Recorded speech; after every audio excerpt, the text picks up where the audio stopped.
실내 자유놀이, 바깥놀이라고 되어 있고 자유롭게 놀이를 선택한다. 또 자유로운 바깥놀이라고 되어 있어요.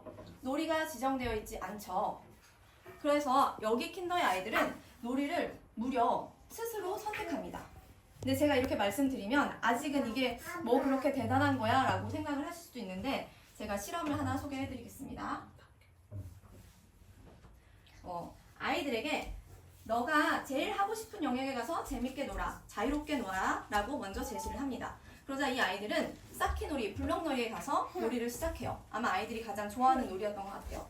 두 번째 그룹에는 쌓기놀이를 해야 돼, 그렇게 해 라고 교사가 지정을 해줍니다. 자, 세 번째는 다른 영역도 재밌지, 그런데 쌓기 영역에서 먼저 놀았으면 좋겠어, 어떻게 생각해? 한번 해볼까? 부드럽게 권유를 합니다. 자, 당연히 세 그룹 다 블럭놀이, 쌓기놀이를 시작하게 됩니다. 20분이 지난 뒤에 교사가 들어와서 이야기합니다. 지금부터 하던 놀이를 계속해도 되고 놀이를 옮겨가고 싶은 아이들은 옮겨가도 좋아요. 자, 어떻게 됐을까요? 쌓기 영역에서 계속 놀이를 이어간 그룹은 단 한 그룹이었고 나머지 그룹은 아이들이 다 영역을 옮겨서 놀이를 시작하게 됐습니다. 이것이 의미하는 바가 무엇일까요? 바로 여기서 말하는 즐거움과 자율성과 주도성이 어느 놀이에서 더 많이 포함되었는지, 이것이 아이들에게 어떠한 영향을 미치는지를 볼 수 있는 것입니다. 별게 아닌 것 같지만 이렇게 시작된 놀이는 아이들에게 의사소통 능력과 관계 맺기 능력, 문제 해결 능력을 굉장히 신장시키게 도와준다는 연구 결과의 실험이었습니다. 그냥 이렇게 생각을 해보시면 좋을 것 같아요. 내가 억지로 끌려간 회식 자리와 내가 어떤 관심 있는 주제에 동호회 장이 되어서 내가 사람들을 모아 모임장이 되는 모임이라고 생각을 해보세요. 어디서 여러분들은 더 이야기를 많이 할 거고 어디서 더 사람들과 관계를 맺기 위해 내가 가진 모든 인간관계의 역량을 끌어내는 노력을 할 것 같은지, 아이들 또한 그런 활동 속에서 내가 선택했다는 이유만으로, 내가 이 놀이의 주인이 됐다는 이유만으로 아이들은 굉장히 많은 능력을 자연스럽게 발휘하고 개발시키고자 노력을 하게 됩니다. 이런 능력이 결국에는 미래 사회에서 가장 중요한 창의성과 사회성을 길러내는데 큰 역할을 하게 됩니다. 자, 제가 여러분께 질문을 하나 드려볼게요. 아이와 이 놀잇감 앞에 있게 되셨어요. 아이들은 무슨 놀이를 하게 될까요? 혹시 당연히 아이스크림 놀이를 아마 할 거예요. 그렇죠? 이번에는 이런 놀잇감 앞에 있다면 아이들은 뭘 할 것 같으세요? 그렇죠? 근데 뭐 어떤 아이는 아마 배를 만들고 뭐 어떤 아이들은 집을 만들고 약간의 취향으로 따라 조금은 달라지겠죠. 근데 제가 또 하나의 놀잇감을 보여드리겠습니다. 킨더에 있는 그냥 끈, 천, 어떠한 방향으로도 고정적으로 되지 않는 나무 블럭이에요. 뭘 하실 것 같아요? 지금 당장 떠오르는 게 있으세요? 혹은 우리 아이가 이걸 보는 순간 당장 뭘 해낼 것 같다라는 느낌이 드시나요? 생각을 해봐야죠. 어쩔 수 없이 무비판적으로 그냥 아이스크림을 보는 순간 아이스크림 놀이를 했던 아이도 이 놀잇감 앞에서는 생각을 반드시 해야만 합니다. 만약에 생각을 하지 않는 어린 아이들은 기본적으로 소근육 발달에 좋은 그냥 놀잇감을 단순히 갖는 활동이라도 하게 돼요. 그런데 이 또한 사실 발달학적으로 감각을 자극하는 놀잇감이라 굉장히 좋은 놀잇감이지만 아이들이 절대 여기서 멈추지 않죠. 놀이를 하는데 필요한 끈의 도구로서 사용을 하기도 하고 이 끈 자체가 놀잇감이 되기도 합니다. 또 다양한 상상놀이로 변형이 됩니다. 사실 뭔지 모르겠죠. 근데 저는 이게 진짜 좋은 거라고 생각해요. 우리가 봤을 땐 모르지만 아이들은 아는 거. 그럼 그 간극을 아이들은 무엇으로 채운 걸까요? 바로 그쵸, 상상력과 창의력으로 채운 것입니다. 우리가 아이들이 만들어낸 놀잇감이 뭐야 이거? 라고 했을 때 그게 정말 아이의 상상력으로 채워졌다는 마음에 기쁜 마음이 드셔야 돼요. 자, 아까 봤던 나무 블럭을 자기가 뭔가 생각하는 블럭처럼 사용하기도 하고요. 아니면 쌓고 늘어놓는 용도로 변형이 되기도 하고요. 어떤 경우에는 내가 만든 스토리가 있는 놀이에 장소를 표현하는 도구로서 확장이 되기도 합니다. 당연히 이런 용도가 정해지지 않은 놀잇감이 정말 창의력과 문제 해결력의 발달이 되거나 직감적으로 느낌이 오시죠. 왜냐하면 이게 가게인데 여기서 가게에 적절하게 어떤 좋은 조건을 가진 모양이 없잖아요. 그럼에도 아이들은 이걸 가게로 표현을 해야 돼요. 그러면 다양한 전략을 세우고 다양한 문제 해결을 하기 위해 아이들과 서로 협동하고 소통을 하겠죠. 자, 전문가들은 더 단호해요. 이 놀이조차 열린 놀잇감이 아니다라고 얘기합니다. 왜냐하면 방향이 정해져 있잖아요. 울릉 나온 곳에 오목한 곳을 끼워서 그냥 조립을 해가야 된다는 무언의 방향성이 제시된 겁니다. 아까 그 선택놀이에서 교사가 좋을 것 같은데 쌓기놀이 해보는 건 어때? 약간 자유를 포장하고 있지만 실제로는 자유가 아니었듯이 이 또한 좋은 놀잇감이 아니라고 해서 이렇게 방향성이 정해지지 않은 놀잇감을 추천하고 있습니다. 그래서 실제 아이들에게 놀잇감을 정년에서 주는 놀이기관들이 있는 것도 사실입니다. 제가 이것도 관련해서 실험을 한 걸 하나 보여드릴게요. 굉장히 중요하죠. 그래야만 아이들은 창의성을 발휘할 기회가 되니까요. 그럼 또 킨더에 있는 아주 자랑하고 싶은 교구들을 하나 보여드릴게요. 이걸 보면 아이들이 뭘 할 것 같으세요? 맞아요. 어쩔 수 없어요. 그냥 본능이에요. 올라가겠죠. 영화들은 그냥 올라갑니다. 그런데 이렇게 자라난 아이들은 나중에 그냥 올라가는 것으로 만족을 할까요? 바로 이런 움직임을 이끌어내는 도구들이 놀이의 규모를 확장시키게 됩니다. 다양한 형태의 공간들을 만들어서 스스로 움직임을 만들어내는데 여기서 또 중요한 건 하나는 아이들이 스스로 수준을 적용시키고 또 자기에 맞는 수준의 놀이터로 가서 놀 수 있다는 것입니다. 이게 뭐 올라가기 힘들면 이렇게 몸을 구부려 볼 수도 있고요. 미끄럼틀로 타던 영화가 커서 나는 이걸 균형을 잡아보는 공간으로 활용을 할 수도 있는 거죠. 자, 같아 보이지만 이 삼각사다리와 일자사다리의 2단은 높이가 달라요. 그래서 이 미끄럼틀의 난이도와 이 미끄럼틀의 난이도가 다릅니다. 근데 교사가 줄 서보세요. 우리 1단계 해볼까요? 자, 성공한 사람들이 2단계 가보세요. 이렇게 안내하고 이끌어주는 것이 아니라 그냥 자기들 스스로 직감적으로 이 높이도 만들어보고 이 높이도 만들어보고 내가 할 것 같으면 될 것 같으면 가서 해보고 성공이 되면 알아서 자기가 주도가 되어 활동을 해봅니다. 자, 형님들은 더 어마어마한 구조물을 만들기 시작합니다. 어떤 아버님이 말씀을 하시더라고요. 저에게 자기가 와서 아이들 노는 걸 봤는데 어디가 맞물리고 어디를 어떻게 묶어야 튼튼한지 아이들이 기가 막히게 알고 있어서 너무 놀랬다고. 아이들은 단순히 그냥 블럭을 가지고 아까 벽돌 종이 블럭으로 쌓는 그런 수준의 놀이가 아니라 구조물을 만들어내는 경험을 매일매일 하게 됩니다.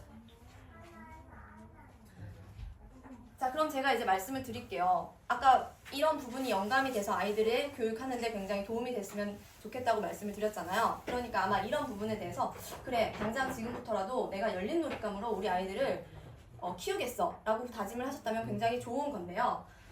제가 또 하나 말씀드리고 싶은 거. 그럼 창의력을 개발하기 위해서 우리 말하죠. 창조의 어머니는 뭐라고 알고 계시죠? 맞아요. 모방이에요. 제가 또 이거에 대한 이야기를 하나 보여드릴게요.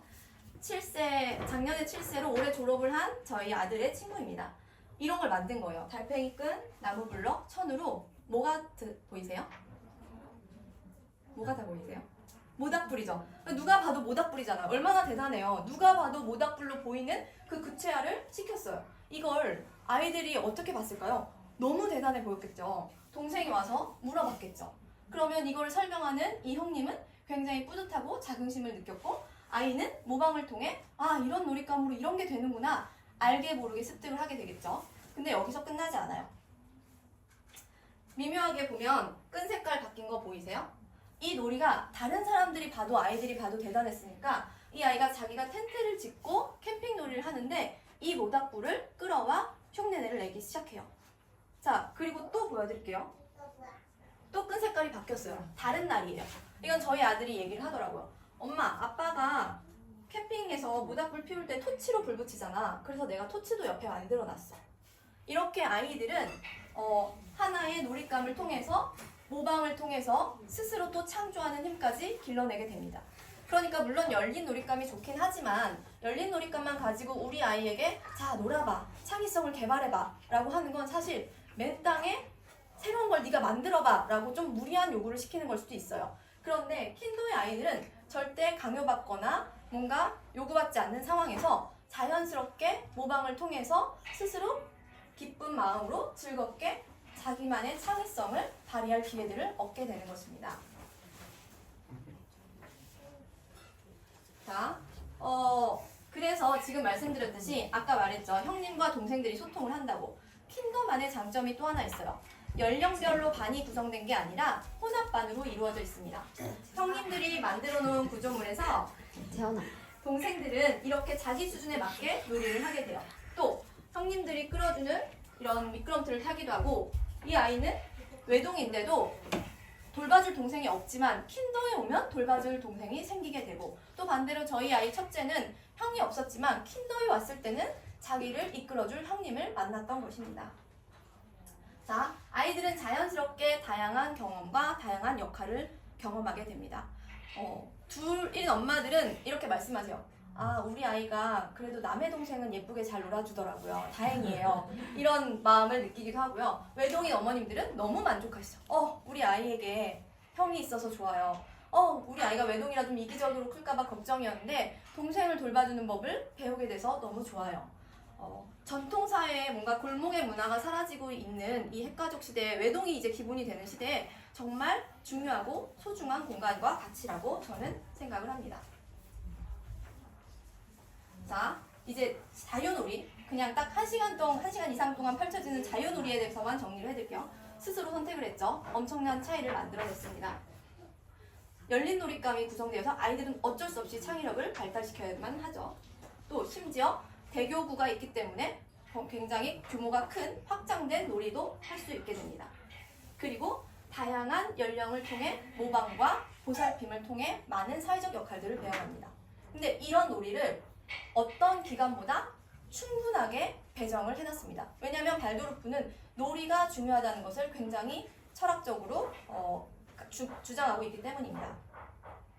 그러니까 아이들의 놀이 스케일이 일반적인 기관에서 보는 것과 굉장히 다른 걸 아실 수 있죠. 자, 그냥 킨더의 놀이 모습을 선생님께서 찍어주셨길래 제가 본 건데 한번 잠깐만 보세요.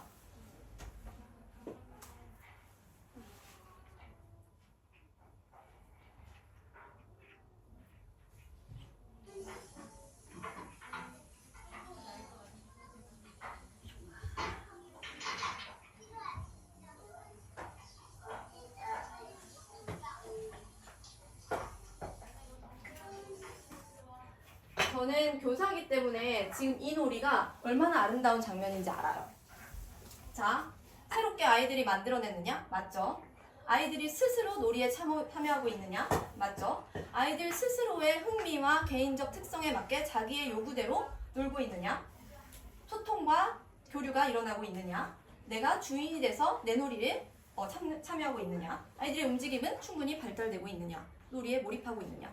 이 모든 것들이 사실 교육학적으로 수업에서 이런 걸 완전학습이라고 하는데 소외되는 사람 없이 모든 아이가 교육 목표에 도달했는가 그것을 완전학습이라고 했을 때 현실적으로 사실적으로 완전학습은 어려운 것이 현실입니다. 그럼에도 킨더의 아이들은 놀이를 통해서 이렇게 완벽하게 많은 가치들을 배워가고 있습니다. 학교와 약간 비교가 될 수도 있을 것 같고요. 자유놀이를 비교한다면 일반 어린이 기관 말고 정말 대학교 교수들이 연구하고 실습하는 그런 전문 연구 교육기관이 있어요. 그런 기관에 가면 좀 열린 놀잇감 중심으로 아이들의 자발성을 유도하는 그런 고도화된 훈련을 받은 교사들이 놀이교육을 하는 곳도 있기는 있어요. 그런데 저는 발도르프 아니면 절대 경험할 수 없는 딱 여기만 할 수 있는 것에 장점으로 꼽는 것이 바로 예술활동입니다. 발도르프 예술활동에 대해서 제가 설명을 해드려 볼게요. 이것도 이제 선생님들이 해주시는 건데 굉장히 예술적인 감성이 많이 들어가 있는 활동입니다. 종류부터 일단 말씀드릴게요. 습식수채화, 천연 밀랍 점토, 천연 밀랍 크레용, 수공예 이런 것들을 다 포함합니다. 목공예, 오일리트미. 언어를 움직임으로 표현하는 발도르프식의 움직임 활동입니다. 자, 조금 더 자세하게 설명을 해드릴게요. 습식 수채화인데 설명이 이래요. 좀 길지만 한번 눈으로 쭉 읽어보시겠어요?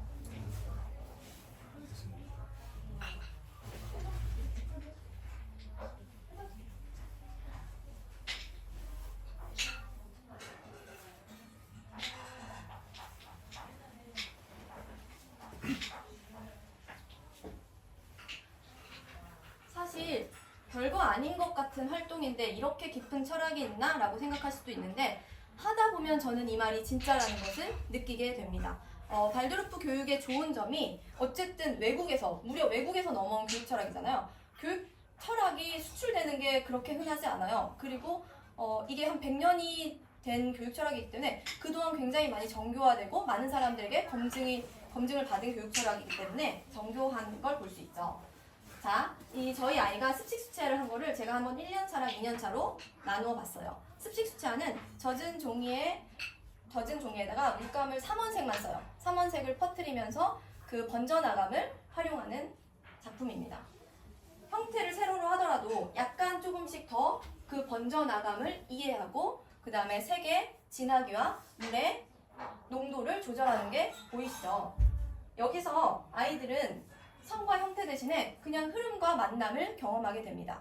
어떤 형태를 잘 그려야지, 뭘 가장 더 비슷하게 그려봐야지 이런 어떤 부담이나 압박을 갖는 게 아니라 어떻게든 자기 내면의 세계를 흘러나가게 둬도 되는 자유로운 경험을 하게 됩니다. 그러면 물을 조절해야 되죠. 물감의 양을 조절해야 되죠. 피랍을 조절하고 방향을 조절해야 됩니다.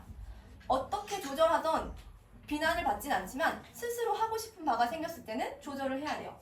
시각과 근육과 감각이 동시에 발달이 되게 되는 거죠.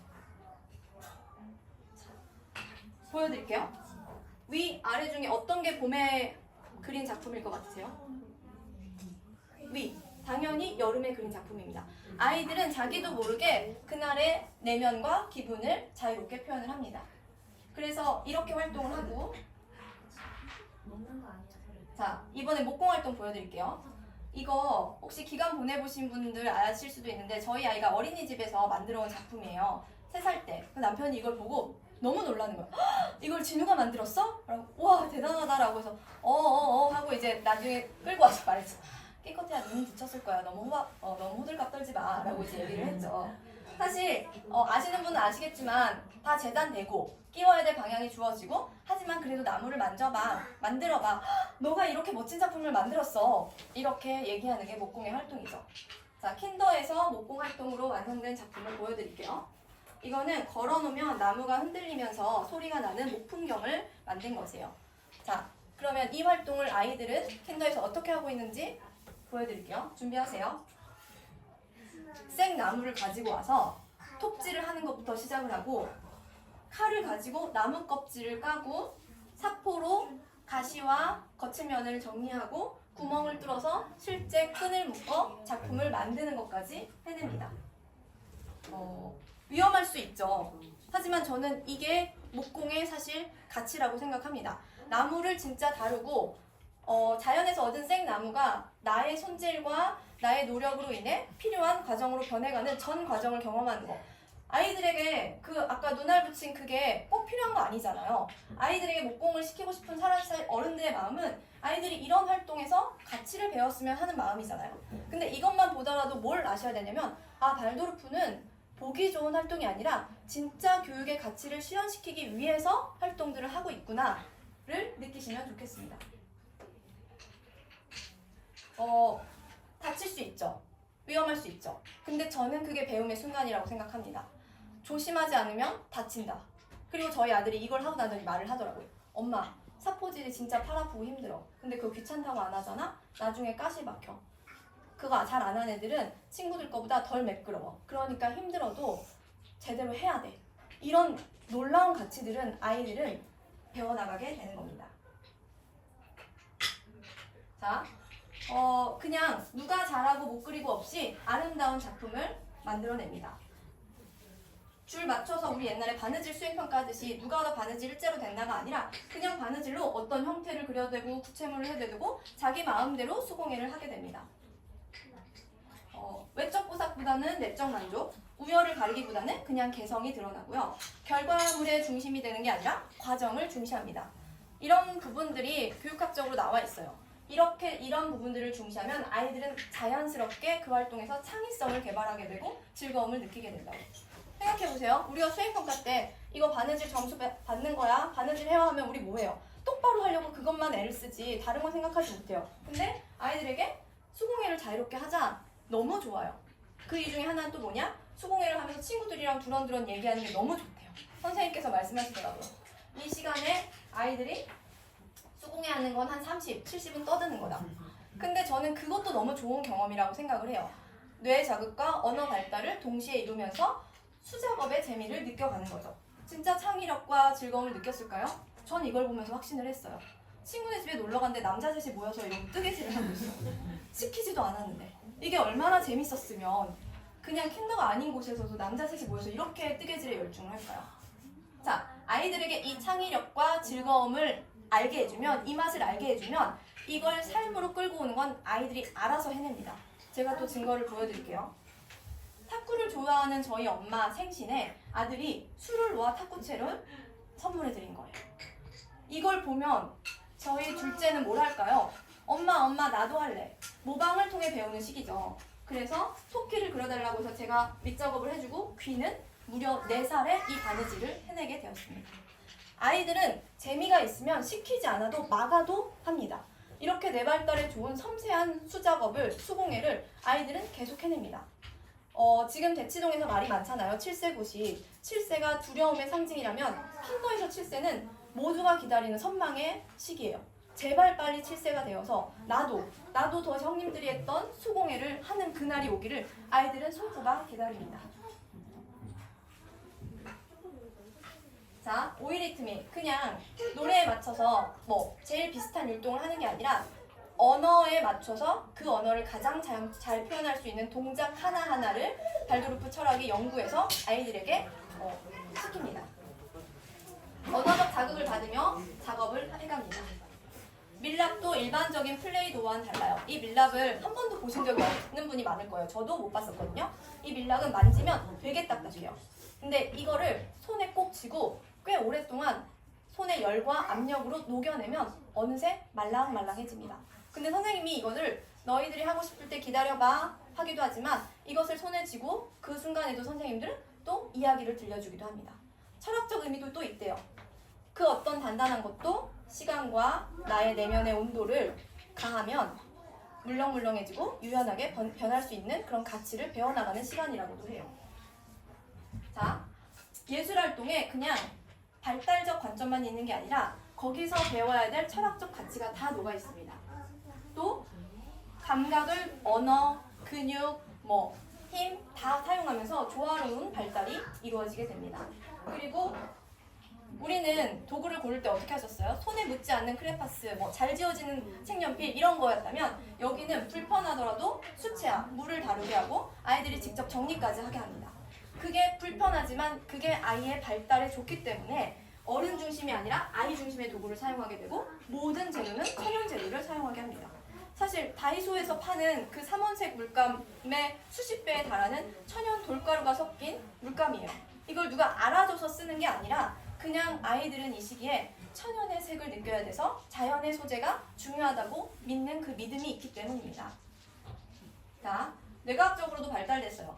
7세쯤 가장 섬세한 손근육이 발달됐을 때 손근육을 자극하는 게 굉장히 뇌 발달과 직접적인 연관이 있다고.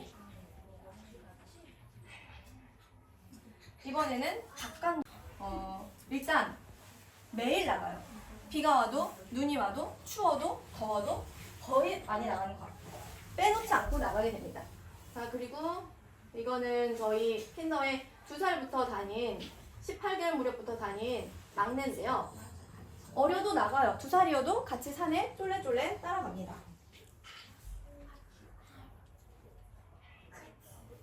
그래서 저는 이걸 진짜 꼭 강조해 드리고 싶어요. 다른 기관도 외부 활동을 나가기는 해요. 그런데 어쩌다 한번 나가는 것과 여기 매일 나가는 이 활동이 절대 같지 않음을. 이건 마치 그런 것과 같아요. 날씨 좋고 내가 오늘 기분도 좋고 컨디션도 좋고 피곤하지 않아서 1년에 한 3-4번 하는 운동에 날 중에 하루인 사람이 나 운동했어 라고 말하는 것과 매일매일 무슨 일이 있더라도 빠짐없이 운동을 나가는 사람의 체력이 같을까요? 그 사람의 운동 자세가 다 같을까요? 절대 같지 않겠죠. 그렇기 때문에 어떤 기관에서도 야외 활동 한 해 배치하고 넘기실 문제가 아니라는 걸 말씀드리겠습니다.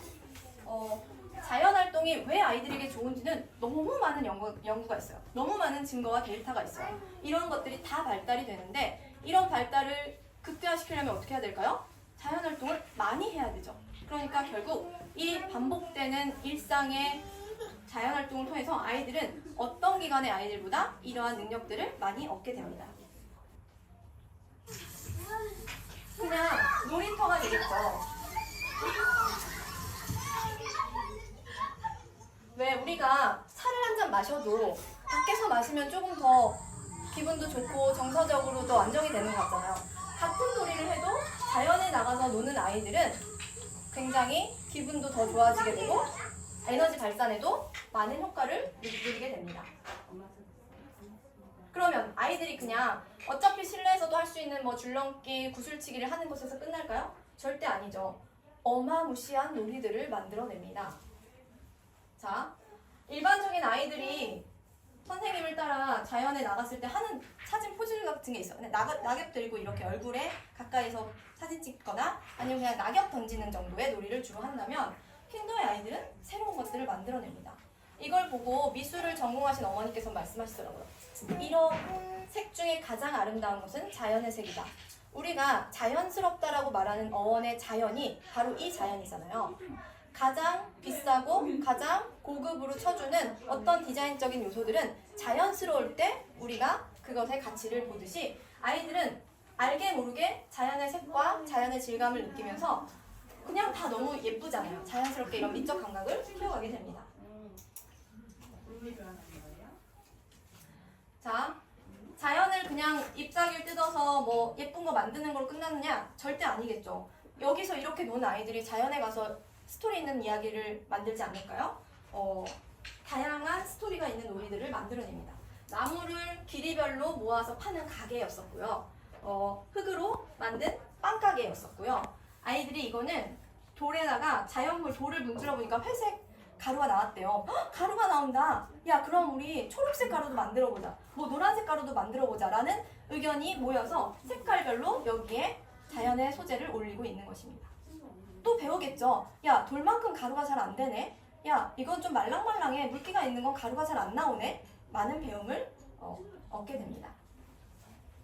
이것도 하나 말씀을 드려볼게요. 아까 그 연구 중에 이런 게 있어요. 자연에서 노는 아이들은 문제 해결력이 굉장히 신장된다고. 예를 들어 보여드릴게요. 이게 나뭇가지인데 저희 아들에게 얘기를 들어보니까 산책을 어느 날처럼 그냥 가고 있는데 나뭇가지가 긴 게 하나 부러져 있어요. 근데 그 나뭇가지가 여전히 너무 멋지고 살 수도 있을 것 같더래요. 그래서 친구랑 그걸 둘이서 어깨에 들쳐매고 이 최종 목적지까지 온 거예요. 그리고 이 나무를 심기 위해서 이제 도구도 없는 그 산에서 작전을 짜기 시작을 합니다.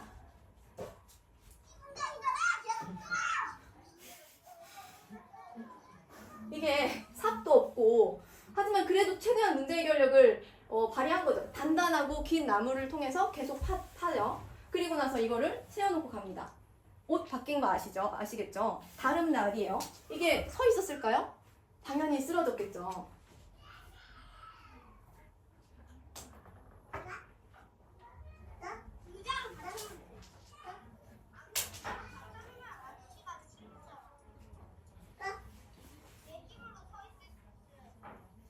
각본적인 말들 아닌가요? 야, 의자로 받치자. 안 돼. 의자 받쳐놓으면 분명히 또 관리하는 아저씨가 치워. 예의임으로 서 있을 수 있어야 돼.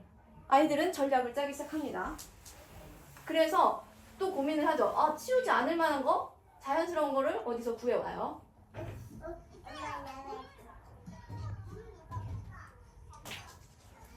근데 이거 힘만으로도 지탱이 안 되니까 야, 돌을 놔두자. 내가 돌 찾아올게. 이런 전략을 짜기 시작합니다.